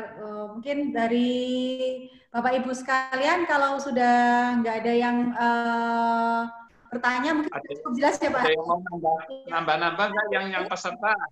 Ngomong-ngomong sharing-sharing. Siapa itu Pak Johan, masih ada nggak Pak Johan Warsono? Itu juga punya anak-anak milenial ya. Pak Johan, kemudian mungkin dari dosen-dosen UKSW ini ada juga loh. Aida ini yang hadir, atau dari Mr. Rudi yang tadi mau nggak masih masukan atau pertanyaan, Mr. Rudi yang dari Filipina. Jadi sebenarnya malam ini banyak sekali ya, ini senior yang luar biasa nih, para bisnismen juga ini mungkin bisa memberikan ide atau masukan nih, atau kritik saran nih buat teman-teman di sini juga nih. Atau mungkin mau ngerasani orang tuanya masing-masing di sini juga bisa. Ada Pak Budi di Cirebon, ini saya tahu ini. Silakan. Cukup, kalau sudah cukup monggo Aida. Oke, thank you. Pak Har, boleh nggak kita ada sesi foto bersama dulu Pak Har mungkin? Saya mau track siapa ya? Hostnya host nih. Hostnya tolong dipotret. Mungkin teman-teman boleh, Bapak Ibu boleh menyalakan kameranya dulu dong, kita mau foto bersama. Bukan semua Cinta atau Catherine ya, tolong difoto ya. Ya Pak. Saya terus terang nggak ngerti caranya mau tracking.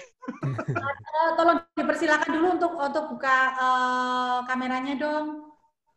Nah nih, Foni, Sinta, Foni Fang, Galaxy Note, Indah, Sumarcito, ini masih belum nyala semua nih. Muklas, Sugiono Joyo, HP, Iwan Widianto, Ervina, Luciawati, Yunus, Stephen Fong. Johan Warsono, Ekna, Ervina. Jadi kita bisa foto bareng. Ayo, tapi ini kelihatannya mungkin generasi yang pemalu kok. 1, 2, 3. Oke, sekali lagi. Udah. Sudah siap? 1, 2, 3. Oke. Pak Johan, teman tau Pak Johan. Oke, thank you teman-teman semua ya udah gabung di diskusi tipis-tipis Bunyantong, dan selalu saya bisa pastikan kalau diskusi di sini tuh selalu temanya menarik dan luar biasa ya kan. Terima kasih. Yang Pak Har, untuk berikutnya apa nih Pak Har? Untuk berikutnya lagi dipikirkan. Silakan kalau mau apa? Kita selang-seling kok. Kadang yaitu yang soal benar-benar keluarga yang kemarin soal ada KDRT, perselingkuhan, terus yang sudah 2 kali juga soal bisnis, suksesi, dan kemudian yang ini kongsi. Ya nanti coba kalau mau ada usulan, monggo nanti saya saya sampaikan. Jadi kok malah Pak Har saja yang mengisi ya, Pak. Dan ke Pak Har ya, karena ini mungkin udah selesai, fotonya nanti di-share juga ya. Terima kasih loh Aida, terima kasih luar biasa sekali suasananya. Sebenarnya ini Fernando ilmu ya kan, bagi sharing juga kita semua sangat terinspirasi terus. Aku juga belajar banyak dari kalian, walaupun mungkin usianya lebih tua, tapi belum tentu loh ya, banyak pengalaman itu belum tentu. Masa kamu lebih tua, kamu nggak pantaran, kamu ini di bawah 30 semua kok ini. 18 Pak. Ini juga kamu nggak tanya fit model terakhir nanti, model terbaru nanti apa, nggak tanya. Nanti tinggal dikirimin. Tinggal dikirimin nanti. Wah, nanti mau dikirimin loh. Minta warna apa? Boleh dengan senang hati nih. Ya, minta warna apa? Oh ya, mungkin belum penutup. Ini mungkin bisa dijelasin dong nih untuk Bapak Ibu kalau mau pesen vape ini gimana caranya nih belinya yang usianya udah 40-an, 50-an nggak punya Tokopedia, nggak punya account Shopee, gimana nih coba? Kalau itu sih kita ada website juga sih sebenarnya. Tinggal transfer juga. Ya. Cuma sekarang juga emang di masa digitalisasi, misalnya contoh Shopee juga mendukung, contohnya COD itu cash on delivery. Jadi bisa bayar pas barangnya dikirim, nggak perlu transfer. Tapi tetap harus punya Shopee kalau gitu. Nah, masalahnya kan kalau orang tua nih usianya udah 50 nih, kayak mami aku buka handphone cuma bisa WA gitu kan. Instagram aja dibuatin. Itu kan mereka nggak punya nggak punya Shopee, nggak punya Tokopedia, ini gimana cara menjembatani gap teknologi ini? Tadi aku lupa tanya nih, baru keinget sekarang nih. Food aja nggak bisa, apalagi beli sepatu di vape. Padahal kan sebenarnya produk kalian ini kan untuk wanita segala umur kan. Nah, bisa. Mungkin ke depannya gimana? Iya. Itu yang pesen sampai artis-artis kemarin saya sempat lihat ada siapa itu Tambayong, itu artis ya, Tambayong. Iya, Mika Tambayong. Sampai Tambayong, saya terus terang umur 50 lebih nggak tahu siapa dia, tapi katanya wah itu artis top itu. Lumayan. Ya nanti dikasih itu Aidanya nanti. Siap. Nanti kirim banyak katalog ya. Buka butik dong. Jadi supaya mungkin kalau orang tua kan mereka kan nggak familiar dengan dengan online ya. Didoain, kita juga pasti kedepannya bakal harus ada offline-nya juga sih. Iya kan? Cuma ya di masa-masa pandemi begini sangat tidak sangat tidak praktikal. Nanti setelah pandemi ya. Iya. Amin. Sukses terus. Jadi terima kasih tadi juga untuk Aida, untuk Fernando, dan untuk Edi. Ini silakan sekarang sudah santai, sudah boleh saling salam. Kasih salam kalau mau ini ada Mbak Ulin juga. Mbak Ulin sudah pernah beli vape belum? Ada. Ini yang laki-laki Pak Johan, kayak kudu pesen Pak Johan. Itu ya. Ya, semangat ya, muda-muda, sukses selalu. Makasih Pak Johan. Komunikasi adalah hal yang paling penting sekali. Iya. Setuju Pak, setuju. Ada keterbukaan, bisa maju bersama. Betul. Semangat. Mantap. Thank you Pak. Ya, selamat ya. Perlu ditiru. Mantap. Pak Johan. Ya. Fernando ini mantuku loh. Iya, Pak Guru. Lagi jembluk Pipinya jadi nyembluk. Cocok ini susu ya. Bagus, semangat buat anak-anak muda. Sering acara begini, Pak Har. Thank you. Ya. Oke, bye-bye. Bye-bye. Pak. Pak. Gimana Ulin main ngomong? Halo. Terima kasih sharingnya. Manfaat. Saya lagi belajar bisnis. Waduh. Sama-sama Kak, semoga membantu Kak. Oh, ini buka warung kopi alam di Pecinan. Wah. Tapi mau pindah karena kontraknya habis, ya itu kayaknya masalah klasik bagi pebisnis pemula sih. Jadi kontrak di awal tuh hanya 2 tahun karena waktu analisa SWOT kalau nggak salah itu agak sulit berjualan di situ di Gang Warung Pecinan Semarang. Dijalanin ternyata agak lumayan walaupun susah payah. Terus ketika merasa agak berhasil nih gitu ya, namanya anak muda, maksudnya saya dengerin tadi emang ini milenial banget, harus dipelajarin kayak kita menjalankan bisnis bukan cuma ngelayanin tapi main algoritma lah, main media sosial lah kan gitu ya. Marketplace gitu. Semuanya dijabanin gitu. Setahun jalan terus ngomong sama yang punya tempat mau perpanjangan. Sebelum habis 1 tahun lagi, kan masih 1 tahun lagi, terus yang punya tempat nggak mau, dia bilang mau pakai sendiri atau apalah gitu. Terus saya bilang ya udahlah, iya itu hak yang punya tempat lah ya, saya nggak mau ngomong apa-apa. Yang protes kebanyakan sih orang-orang, para pelanggan-pelanggan gitu. Iya, waduh, susah ya itu ya kalau udah ngomongin tempat ya. Iya, udah nggak bisa diapa-apain lagi deh. Itu dia bilang mesti minta bantuan Pak Har. Wah. Ya, dia bilang ngomong sama bosnya Pecinan langsung. Harusnya gitu ya. Puasa Pecinan itu. Enggak lah, tapi saya rasa rezeki itu ada memang jatahnya masing-masing gitu. Karena kan Warkop ini salah satunya hasil dari penelitian saya tentang Chinese culture di Semarang.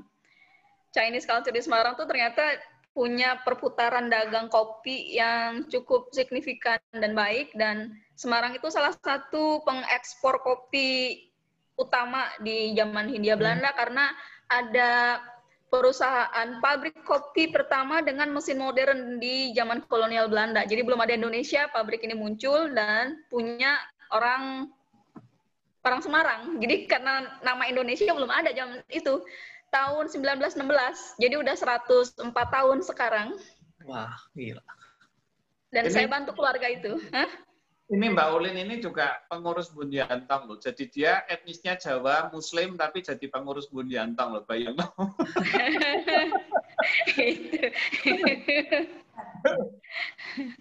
Jadi ternyata kalau suka budaya juga bisa, artinya dengan ada satu common ground-nya itu kita komunikasi juga jadi cukup baik. Jadi mungkin dalam bisnis juga sama. Kalau common ground-nya sama, komunikasinya juga bisa lancar dan itu sudah nggak etnis atau apa sudah nggak membatasi juga. Betul.